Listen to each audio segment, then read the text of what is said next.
Hey man, how's it going? It's going good. Thank you very much for taking time out of your day. I've been watching your Guild Wars 2 stream to chat to me. I think that your input and advice on this video is going to be absolutely invaluable because I've I was hello Twitch, by the way. It's so nice to not have to worry about sound levels for a change. I can. This is now all on you. Yes. But no, yeah, thank you so much for taking time out of your day to chat to me about this. I'm really looking forward to getting your opinion and your feedback on this. First of all, how have you been, man? I've been good. I've been good. How do I make this Discord thing like side by side? Is that something that's If you click on the main thing, the top, it should do it side by side at the same time. grid? That's the way it works for me anyway. Perfect. Perfect. I've been good. I've been good. Yeah, I'm finally hitting. So like, we're talking about MMOs today. I have been working hard on like some big goals. So in Final Fantasy, I was working on getting all my characters to cap, all the classes. And then in Guild Wars, I was working on getting map completion, which means you've done everything in the open world within the base expansion. And those are both things that like you just chip away at them. And so it's been like a bunch of months in a row. And in the real world, like I've had AC issues, my refrigerator went out, like life's just been slowly crumbling. And the nice thing is that in my MMO worlds, all of these big challenges just wrapped up. So now I'm starting the next big wave. You have just nailed a couple of areas that I actually really want to talk about. The idea of the MMO life versus the real life, the idea of these insane achievements like map completion and 100% kind of level stuff like that. This is, oh man, this is going to be so good. I'm really excited about this. So what this was I was doing something terrible a few days ago. I was browsing r/MMORPG. And if you like MMOs, don't go on Reddit and read about MMOs because they hate MMOs. But there was a thread about MMORPG content creators and who people liked and who people didn't like and why they liked them and why they didn't like them. And basically everyone hates everyone. Every MMO content creator is terrible. Absolutely everyone is putting out the worst content possible. No one understands games. It's extremely negative. And then there was another Reddit thread about what people expect from an MMORPG review. So I thought, you know what, I'm going to make a very deep dive expose on the reality of MMO content creation compared to content creation for, say, other video game genres or other mediums like film or books or television, because I think there's a couple of issues that the MMORPG content creators face that are extremely interesting to dissect and talk about. And I've managed to identify what I believe are 7 areas that MMO content creators or streamers or YouTubers have to contend with, have to deal with when making content. And I'd like to get your opinion on those 7 areas and your experience with them, if that's okay. That's great. Fantastic. Now, this is going to be quite, for anyone in chat right now, anyone watching this live, this is going to get quite real. We're going to talk about a lot of honest background stuff, a lot of honest things that we think about when creating content and analyzing it. So this is kind of pulling back the curtain a little bit. This is definitely pulling back the curtain. I've got some notes written here. Okay. So let's just go through the 7 phases that I think. And the first phase is the MMORPG audience is not as big as people think it is. It's a niche within a niche. If you walk into a video game shop, most people might not even know what the acronym MMO means. But World of Warcraft has kind of skewed this when they said 12 million players. And now everyone expects everyone to play MMOs all the time, especially when you are heavily enfranchised within a game. You're talking to people who play it, you're in guilds, you're in clan chats, you're in discords. You assume that the game is hyper popular when actually it's a fraction of a fraction of a fraction. Do you believe that the MMO audience, especially the fraction of that not only play the games but consume content on the games, do you believe that's as big as people think it is? I think that this whole conversation is going to come back to the word context. You and I both play Warhammer 40k, and to have an active Warhammer 40k community probably only takes 6 to 10 people at your local club that play a lot. And honestly, MMOs are really not that different. If you have 5, 6, 7 friends, an MMO can feel very lively. It can feel, that's not 12 million. Like we're talking 6, like could fit in a large SUV. Like it's that's what it takes. And some of these games call for 25. Like they don't take this big thing. But there's so many ways to play, and there's such big games that you end up honed in with your little group of like 8 or so, and that ends up defining your experience. Somebody can have a bad guild experience and can quit an MMO, even though that was really based on probably 2 or 3 out of like 20 people that put the bad taste in their mouth. What?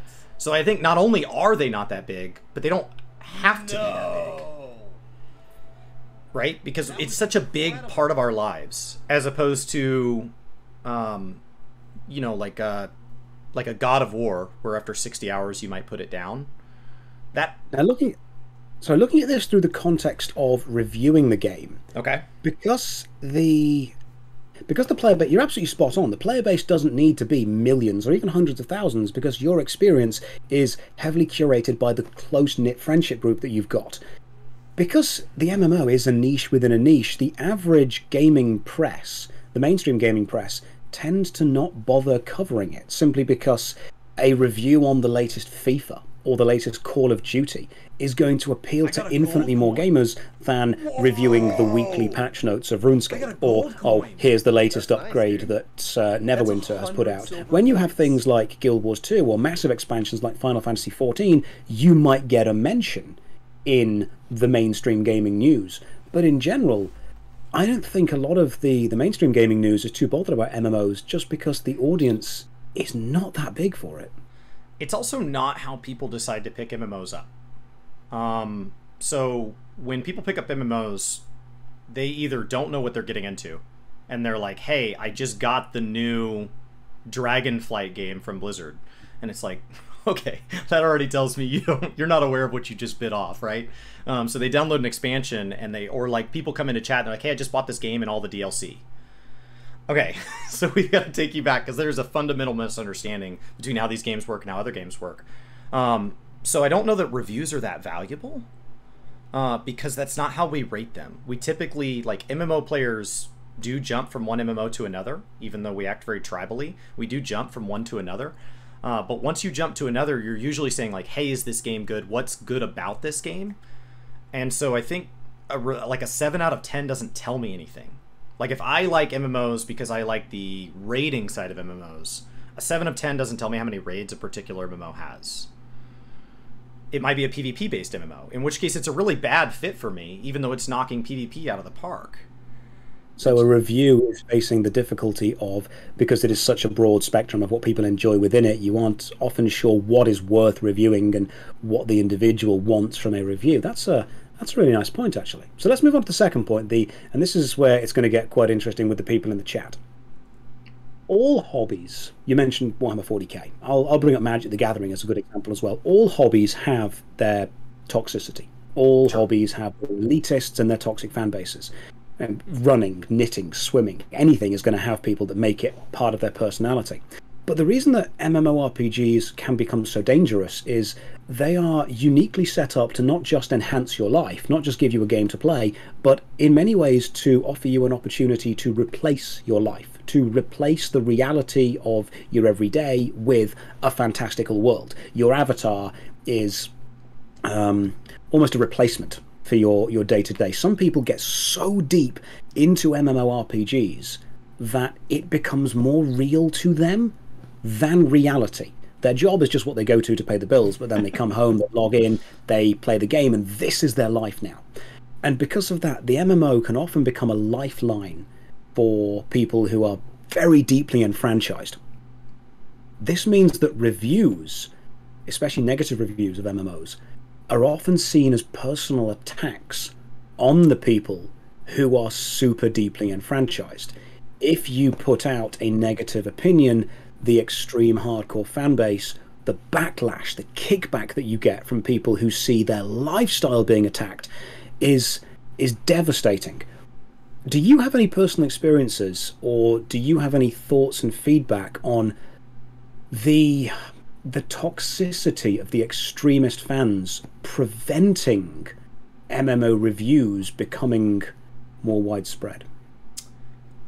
So my family is full of active readers and not that many gamers, and so they are very confused by what I am now considering a job, just in general. So I end up using metaphors and analogies a lot to kind of describe to them what I do. And the Twitch stream, the closest I've come to is I basically run an interactive radio show for several hours where we talk about video games. And they're like, why would people even watch that? And I was like, it's no different than people who sit at their job and listen to sports radio. It's people who don't play sports. Maybe they one day did, maybe they didn't, and they're just updating you on the game. But the game takes 20 minutes to update you on, and they're going to talk for 5 hours, which means they're going to get way in the weeds.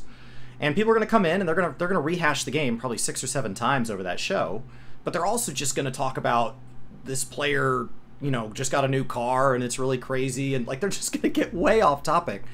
And it's no different.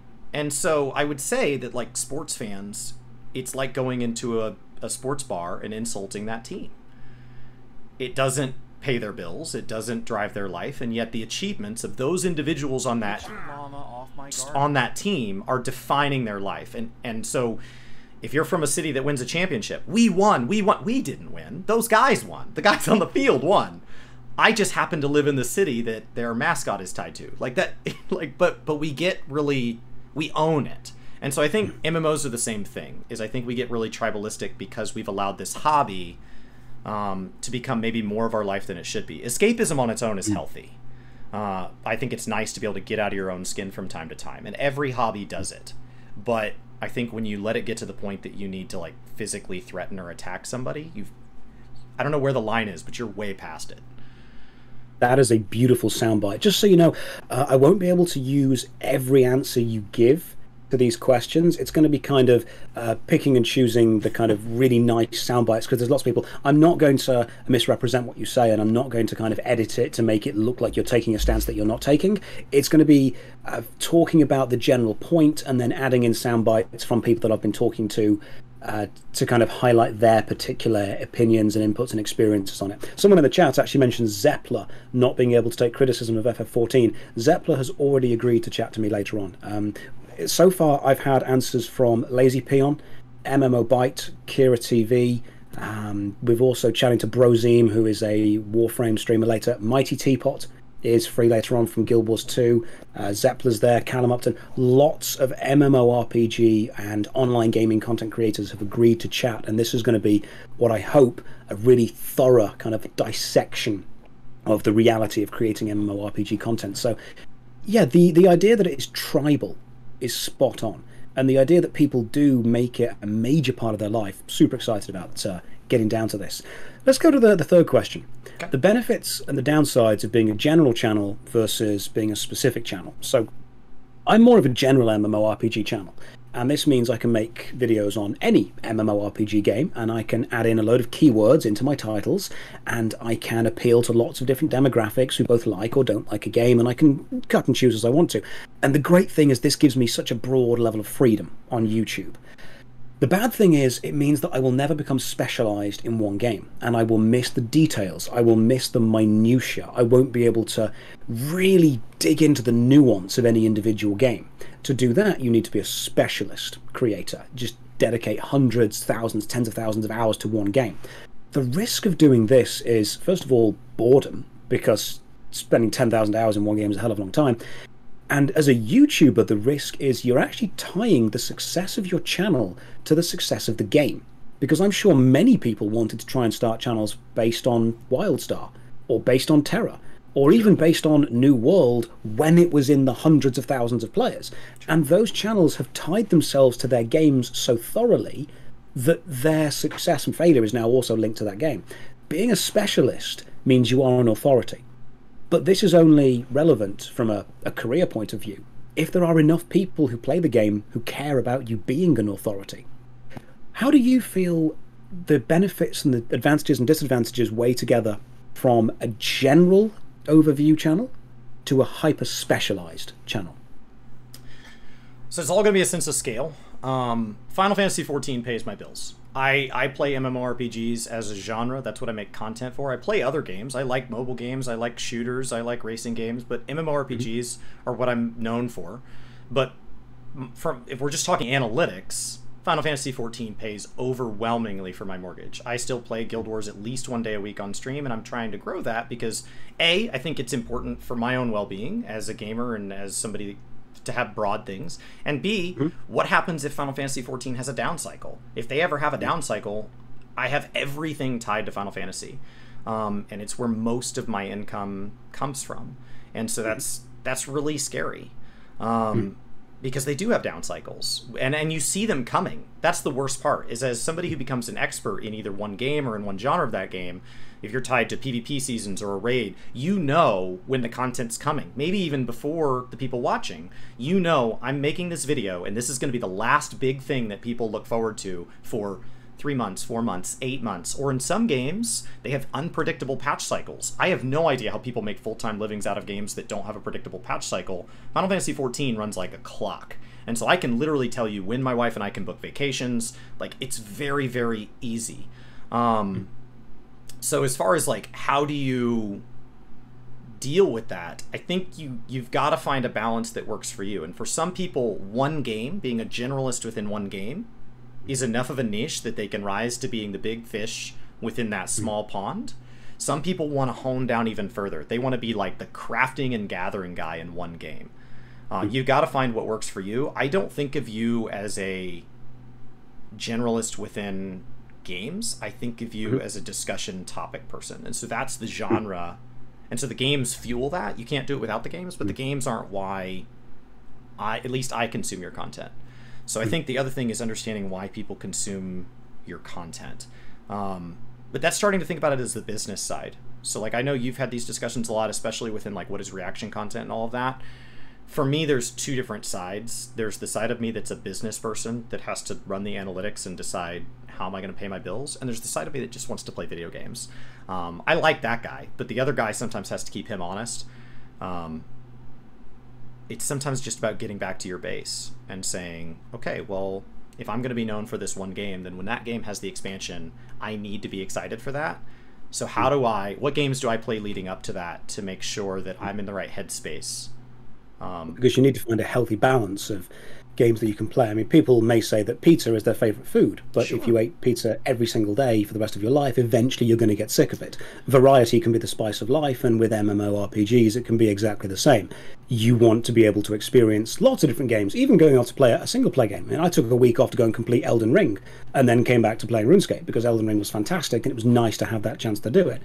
As soon as your hobby becomes your job, the interaction you have with it changes, and the relationship you have with it changes. And that's actually question 7, so we'll get on to the hobby versus job thing in a second. Let's go on to question 4, which is a really interesting one.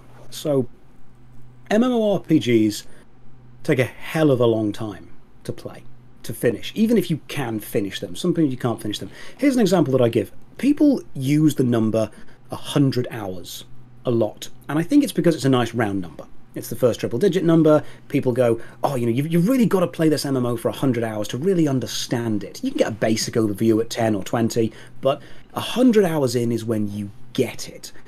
So I went back and did some maths. I've got a second channel called Josh Strife Plays, where I review classic PlayStation 1 and 64 old school games. Sure. And I've made a list here. I've got 10 games that I've reviewed on that channel. Okay? Well, there's more than 10, but these are my 10 favourites so far. Castlevania Symphony of the Night, Devil May Cry 1, Silent Hill, Tomb Raider, Baldur's Gate, Armored Core, Medieval, Soul Reaver, Tenchu, and Rayman. All of those games combined took me 96 hours to finish.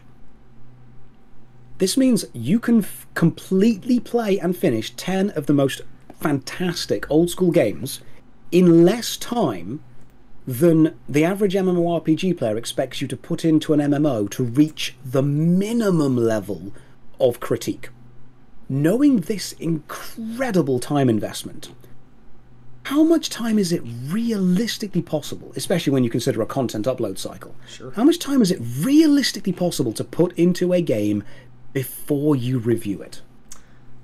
I think that taking on the MMORPG and taking it on the way you just took on the games you just listed, there's some really good ones in there, is inherently flawed. It's inherently flawed. This is a lot closer to trying to review a television show or a podcast series or like Critical Role or an anime, something that is episodic. And so the new one, it might not take very much to be caught up on the current season. And I think that by that very nature, that also means that it's a living document. And so when you go to review the game, there almost just needs to be a timestamp in the corner that just says, like, this is when I'm recording this, because it immediately goes out of date. And so, like, I make a video once a year called "Is Final Fantasy XIV Worth It?" in insert the current year. The idea of dates is actually part 5. You've already managed to anticipate where this is going to. This is the fact that you can logically step from there is really, really nice. But yeah, carry on. The idea of how much time you can put into an MMO before reviewing it. Sorry, carry on. So I think it's about context. And so if you are trying to get into Final Fantasy XIV and you go ask 10 people that play it, what's the biggest parts of Final Fantasy XIV? They say, the story, the story, the story, the story. Then I think you need to clear the story. And I don't really care if it takes you 100 hours or 300 hours or 60 hours. I don't care. You need to finish the reason you're there. And I would get away from a 7 out of 10 score, and I would start to say, these are the things I'm looking for. There have been people that have reviewed MMOs in the past and been yelled at. I think you're even talking to some of those people. And I think it's because they've come into them and said, are they good or are they bad? And those people, I didn't actually have a problem with their opinion if they had made their opinion very contextually clear. I look for the following 6 things in this game, and based on that grading material, Final Fantasy XIV, for example, is not good. I agree with you. It's terrible at meeting those 6 categories. It's my favorite game. I don't play it for those 6 reasons. And so I would say that with MMORPGs, you need to have a very set goal. If you're trying to get in and get out with a review, you need to say, okay, try to make it a single player game. The raids are why I'm playing this game. Okay, how fast can I get geared up and clear all the raids one time? And then at the beginning of your review, say that. This was my goal. This is what I did. I'm ready to talk about my impressions. That's a really nice answer. The fact that it's not just, hey, we're going to play this game for X amount of time, it's good or bad, but I'm going to see if it can fulfill my desire for these things to be within the game. And that answer was so similar to Brian's. Like, it's just, you guys are just, the wavelength is it's good. It's good. It means that a lot of us that make content are actually on the same level about what we're looking for within these games. Let's move on to number 5, because this actually links really nicely with what you said about if you're reviewing the story, play the story. If you're reviewing the raids, play the raids, and they do take a long time to get to. MMORPGs are a living kind of game, a constantly changing and adapting game, because they've got patches, they've got expansions, they've got all this kind of stuff, and they do change. This means that whenever you create a video for an MMORPG, it has a built-in shelf life. Mm-hmm. It is guaranteed to become obsolete eventually. No matter how much effort you put into making a video on an MMO, it's only one patch, one update, one upgrade, one system change away from being incorrect. So whenever you make a video on an MMORPG, unless the game is dead, or it's not being changed, you have to acknowledge that your videos are going to become obsolete eventually. Mm-hmm. Knowing this, it can sometimes put a bit of a downer on the idea of spending 100 hours to review something when you know that video has a shelf life. This can sometimes push MMO creators to create videos that are a lot quicker, but the audience see as much more vapid, such as, should you play this game in this year? Or what is the fastest way to level this? Or, quick gold in this patch. What's the best mount? What's the best weapon in this patch? And you can make those in 20, 30 minutes. You can edit them pretty quickly. You can get them out, and they'll get a lot of views, but then they'll become irrelevant much quicker. Sure. Knowing that all MMO content eventually has a time limit on it, a shelf limit, how does that affect your mindset as a creator between creating long-form content that's going to become obsolete eventually, compared to just throwing out quicker content that's going to become obsolete quicker but get a hell of a lot of views in the time it's relevant for? So, first of all, a little background on me. My career was in sales. That's what put me in a position to be a full-time content creator and allowed me to buy a house that I live in and pay off my student loans and stuff, where I was in a position that I could take this risk. And so a lot of times when I talk about that kind of business hat, that was me. I worked with clients I liked, and I always made sure that I met my sales numbers. And so that's where that kind of mindset came from, is I literally received job training in doing that. And so I know a lot of your ability to write and teach and make these ideas comes from your background as a teacher. And my degree, however, is in architecture. So I have a master's in architecture, which is wildly helpful in gaming, I'm sure.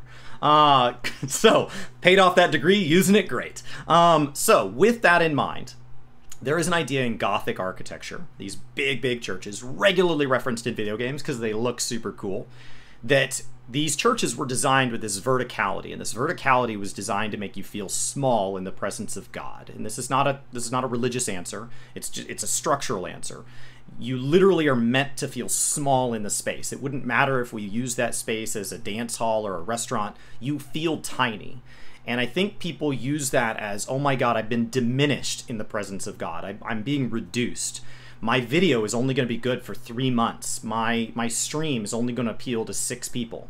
But there's a beauty in that. There is a beauty in realizing the world doesn't revolve around me. And so that thing can be just that thing. And so I've always viewed that part of Gothic architecture as like, what a wonderful reminder that I'm allowed to be me today, and it doesn't mean the world has to collapse. There are people who choose to run for president and prime minister and make the world reliant on them, but unless you choose that path, you get to just be you. And so I get to make that video, and yes, it expires in a year. And you know what else happens in a year? I hopefully get better. And so that video expiring is a chance to redo it. How many times do you do something, right? Back to Warhammer. How many times do you paint a model only to realize, I wish that I could paint my model that from before as well as I can paint my model now? Well, now you have that chance because your model literally melts in 3 months. Is everyone just always within arm's reach of a Space Marine? Like, no matter where you, if you're a Twitch streamer, you just have to. It's a law. You have to always be within, just off camera. There's always Warhammer. That's how it works. Always. No matter what you're streaming or what you're doing, someone's like, Warhammer. You're like, oh yeah, it's just over here. I love that.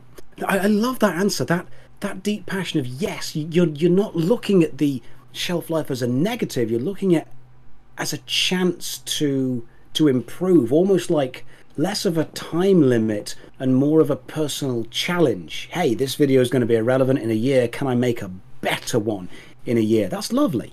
I really like that idea, because when I'm creating a video and I'm sat there thinking, I really want to do like a 100-hour deep analytical dive into this system. I want to interrogate why this system does or doesn't work. But I know it's going to get like 10,000 views. It's going to be, as far as my channel goes, it's not going to be as good as it should be. Or I could just make a should you play World of Warcraft video and just spend 10 minutes being kind of like, yeah. And then that's going to get hundreds of thousands of views and everyone's going to hail it as a fantastic video. It's a burden for me personally, knowing that the content that I want to produce is not going to appeal to the mass audience. And that kind of puts me at this kind of strange position where I'm thinking, I do want to produce more analytical content, but I know it doesn't have the mass appeal of producing the easier content. And especially in an MMORPG kind of area, we're already in a niche within a niche within a niche. So making my content even more niche is a bad decision as a content creator. Do you often find yourself at odds between the businessman wanting to make the highest viewed video and the artist wanting to make your personal most loved video? No. I would look to, so I listen to a lot of like podcasts and stuff, and earlier you talked about somebody like being known for one thing, and like universally in all of these kind of entertainment fields, the worst thing that can happen to an entertainer is that they have a one-hit wonder. And that feels weird, right? I get billions of views. But now you're known for that. And that's now all you can do. As opposed to somebody who is accepted and successful enough for a body of work. And so they have the ability to continue adding to that body and not be like, no, just play the one song, dance for me, monkey. And so like it's way better. And so when you see actors or singers or anything like that get known for one type of thing, many times they have to be so successful in that thing that they can afford to, like Matthew McConaughey talks about taking several years off, where he had to disengage and turn away big, valuable rom-coms to be allowed to do the types of movies he wanted to do. And that's a huge risk, and you have to be successful enough that you can afford to do that, or you have to bake it into the formula. So when I was selling medical devices, Like I said, I never used my degree. When I was selling medical devices, I was selling cardiac devices, and I was selling out of Washington, D.C., and there's a lot of research institutions around there, National Institute of Health and all of this. And I loved working with them because they were doing cool stuff. They were solving cool problems, and our devices did some unique things that allowed us to get to data they couldn't do otherwise. So I got to sit with these people way smarter than me and help them solve problems, and it was just neat to be in the room. But the commissions on those sales were usually at or close to zero. They were good for the press of our company, but we were having to drop to the point that they could afford for the medical study. So there was no skin left. There was no meat left on the bone to feed me. And so I had to say, okay, I have to go land 4 clients so that I can bring on another medical study. That's not a bad thing because like those medical clients are being served by me. I'm doing a good job over there. And so, you know, if you, for example, I'm trying to get into Guild Wars 2 right now. How do I do that as a Final Fantasy XIV creator? Well, I need to say, okay, what kind of content would appeal to a Final Fantasy audience about Guild Wars? And so that's what I'm doing. And so I'm trying to make comparison videos. I'm trying to say what else could exist within Final Fantasy XIV. And that's where you can get to those videos like 5 things Final Fantasy XIV needs from other games. 5 things Final Fantasy XIV is doing the best. How do I know it's doing the best if I only play that game? So now I've gone and played other games and I'm like, wow, I really do like this about our game now that I have context. So you can justify your passion project as long as you, instead of viewing it as I only have time to make that WoW video you named or the analytical piece, how do you bake those into one project that comes out with 2 videos so that ideally instead of it being 10 hours or 30 minutes, how within 10.5 hours can I get both products? And then I got to do what I wanted to do and the algorithm got what it wanted. I like that. That's a really good answer. There's going to be a lot of sound bites that I'm able to use. Thank you. Going on to question 6. This is an interesting one. The MMORPG is strange within media. It's one of the few things that changes its experience heavily from start to finish. I mean, very other few pieces of media do this. If you were to watch a TV show and within the last season they changed the cast and the camera style and the editing style and it's totally different and people are like, oh yeah, you're finally at the end game season, this is where it gets really good. I mean, yeah, but it's not what I knew from the start. It's like if a book started off as a rom-com and you got to the end of the book and now it's suddenly a choose your own adventure with pictures in it as well, and you're like, oh yeah, you got to the end game, it now changes and gets good. What challenges do you face when reviewing or when approaching a game knowing that your opening experience is often not representative of the end game experience? And an example I like to use for this is if you play a brand new MMORPG for 10 hours and you do a review of those 10 hours, you're going to have the hardcore players and even your own knowledge because of context within the MMO genre telling you everything you're doing right now is irrelevant. It's not going to matter at all. It's going to change when it gets to the end game. People are going to say to you, it gets better. Ignore this opening, it gets better. But if you do a review like that and you ignore the opening, you're effectively trying to create a review that already appeases the people that play the game. Sure. If you review a game and you do focus on the opening, yes, you're going to appease the brand new players because they are going to go through that opening and they are going to have the same problems and the same experiences as you. But that might not be representative of what their experience in the game is going to be if they play it a lot. And this is a pacing issue with the genre in general. Sure. How do you, as a reviewer, deal with this paradox that the experience you have at the start is absolutely not going to be the experience you have at the end? First of all, what I've learned from mistakes, the advantage of putting out videos very quickly is that, you know, Brian and I together have put out lots and lots of videos. And so, like, I've made mistakes. I don't typically take videos down unless there's, like, we accidentally left, like, our address in the background or something. And so they're out there. So you can go find videos of us that have been trashed by the public that we still get known for, where we made a mistake, where we came out with what we thought was a valid viewpoint, and people disagreeing with us, that's fine. We're totally open for debate, but have actually just brought up valid points on, like, and our views have changed since those videos. I would say that what I've learned from that is A, don't do the video at 10 hours.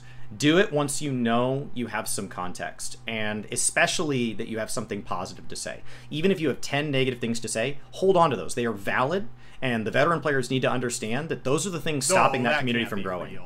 So if you don't put those in there, you're never gonna grow. Like because every new player is gonna watch that video, they're gonna try the game based on that video, and then because you didn't tell them about any of the bad things, they're gonna go, it must just not be for me because I must just be totally insane for running into these negatives. No, we all ran into them. We're just not talking about them. And so I would open with a compliment and say, here's what I'm loving about this game. A true thing. Go until you find one. It's in there. The game's doing something well. And so go in there, find the compliment, open with that. So the veteran players understand, okay, he at least got to the good thing. And then you can say, my issue is that I had to go through these 5 things to get there. Yeah. My issue is that, like, I really wish, like, I just finished the Guild Wars 2 basic story, the core story. Mm-hmm. And I think that the final fight did not do service to the narrative of the fight. I think that the storytelling was amazing, and I think the mechanics of the fight were very frustrating. But because I can complement the narrative, and because I can complement the voice acting, and all of these incredible things, so far all people have said, yeah, you're right, mechanically it doesn't live up to all those good things you're saying. And that can be a little more accepted. That was a 101 answer on how to review an MMORPG. That was fantastic. That was a very honest, very genuine. Find the compliment. I mean, if I'm playing the crap, and I've played some crap MMOs, I still try and find at least one good thing about them. Like, this game is absolutely not worth your time, but this bit was funny. This bit was silly. There's always entertainment in either the worst things. That was lovely. On a slight tangent, we've not got too much time left, so I've got to start editing, but on a slight tangent, Guild Wars 2, have you done the Troll's Revenge jumping puzzle in Lion's Arch without using a Springer mount? So I did every single jump puzzle in that whole section without mounts. Because before getting to mounts, I wanted to do them. And I did them with chat, and the only thing chat was allowed to tell me is if after like 5 minutes I couldn't find the entrance. Because that didn't feel fun. I'm just running back and forth along a brick wall, and they're like, okay, it's further down. And so like I just need to point to the entrance. But I did them all, and I'm not somebody that likes platformers. I'm not somebody that does the jump puzzles in other MMOs. And once I did one for my daily. They're like, hey, you should go do your dailies. And I did one, and I was like, how do I do more of these? And we did them all in one stream. I love them. I love the jumping puzzles in Guild Wars 2. Let's go on to the 7th and final question, which is super interesting to me. Playing an MMORPG to critique it is vastly different to playing it as casual fun. At least it is for me. Because when I'm playing a product to review, to analyze, to critique, I have a notebook next to me. And I take extensive notes as I go. I'll play for 5 minutes, I'll write something down. Play for 5 minutes, write something down. Because I know if I play for 8 hours and then try and remember what happened, I will forget everything. Now, here's a perfect example. When I'm playing an MMORPG, I'm playing inefficiently if I'm trying to review it, because I need to find content. I made a joke in the Rift video that one of the items in the opening shop is called Mudder's Milk, and this is a reference to the TV show Firefly, because in Jamestown, they sell Mudder's Milk. But I was only able to find that because I spoke to every NPC in the opening area, found every shop, and then read every description of every item, which is an insane thing to do. No one does that.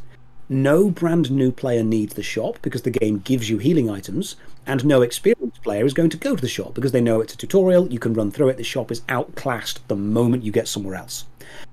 And I've had people watch my videos and gone, oh, there's no way you've played for 8 hours. You've only got there. I got there in 4 hours.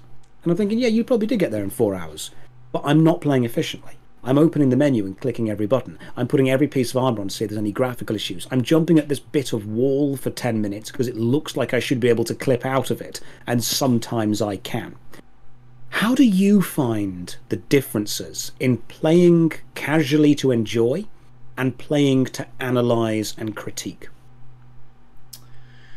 So, my wife makes fun of me because our most successful streams, some of my most successful videos, have all been when I'm doing something that would, by a typical gameplay experience, not be considered playing the game. I clicked on a sign in Final Fantasy XIV for 78 hours. Over multiple streams. We did it every Monday for like 2 months. We just clicked on a sign for 6 to 8 hours and then called it a day. And my wife's like, what'd you do today? I was like, I clicked on a sign. Then what? I clicked on it again. And then what? I clicked on it again, and I did that for 8 hours. And we did that, it was a total of 78 hours, and then there's a rare chance you get a house, and I got the house.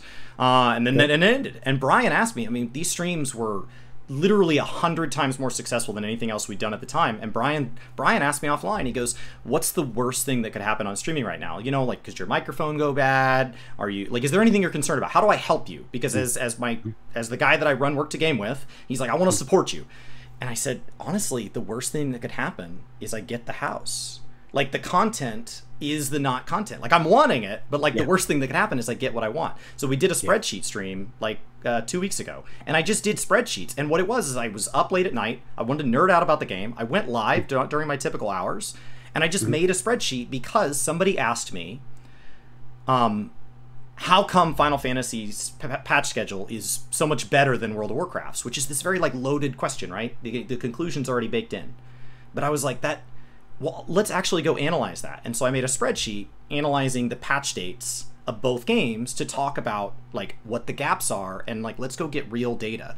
And so you're talking about that evergreen, what you found there is the evergreen content. Mutter's Milk is the evergreen content. You say MMO content expires because generally it does, but actually the content you find, the analysis, the part where you got just a touch nerdier than anybody else thought to, is actually the evergreen content. That's the thing that makes you unique in the space, and it's fun to be around somebody that is passionately nerdy. And so how do you do it is anytime you feel that inkling to, as my chat calls it, derail, anytime you feel that like, I wonder if I can clip through this wall, from a content creation standpoint, the best thing you can do is go clip through that wall. Just go be a nerd. Go be a nerd. It doesn't matter what stupid thing you want to do. You want to eat 10,000 eggs on your character to see if anything goofy happens? Eat 10,000 eggs. Like, go. Yeah.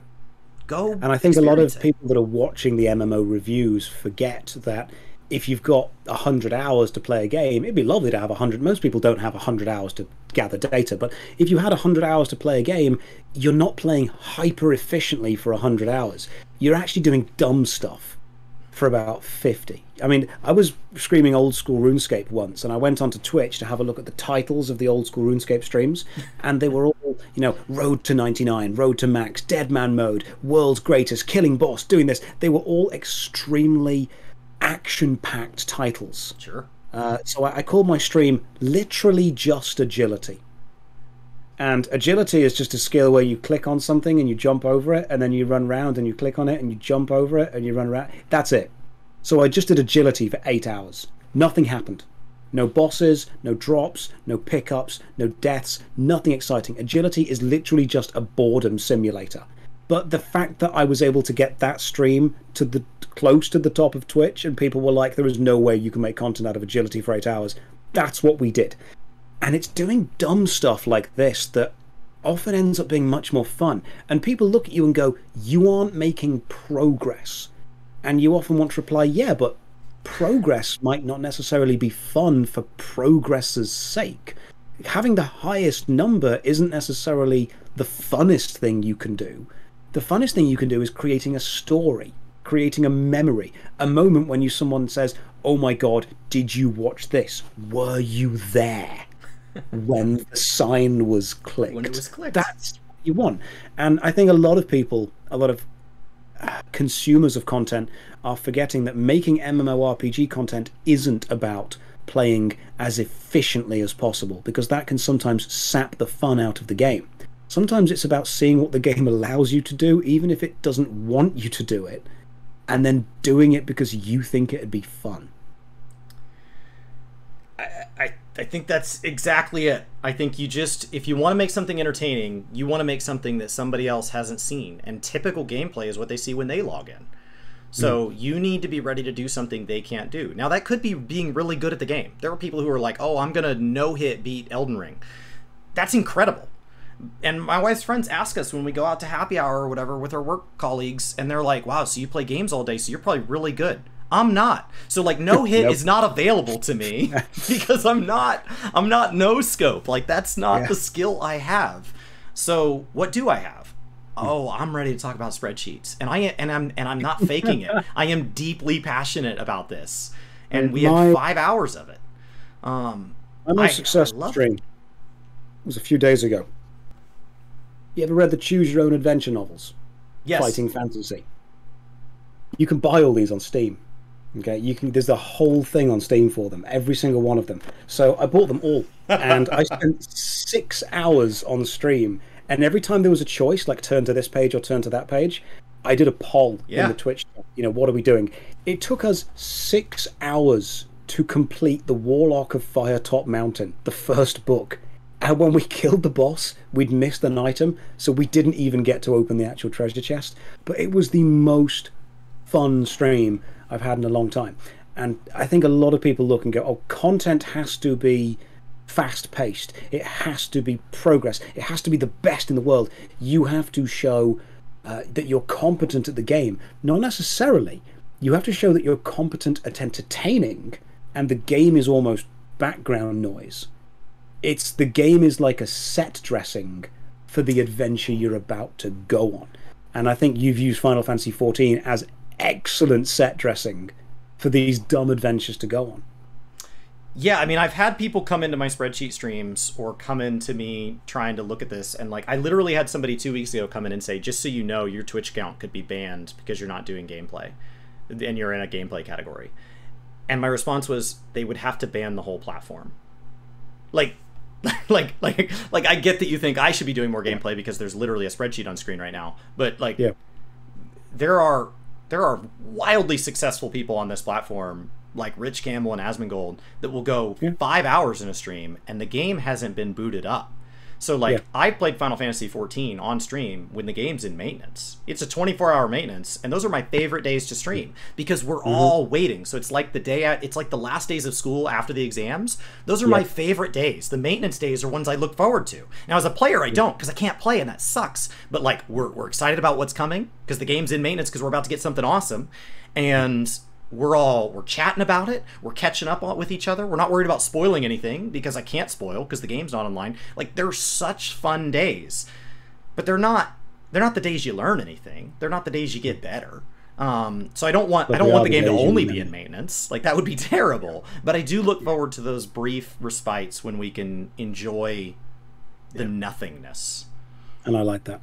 Right, I have got a chat now with MMO Byte, where I'm going to be chatting to him about exactly the same things.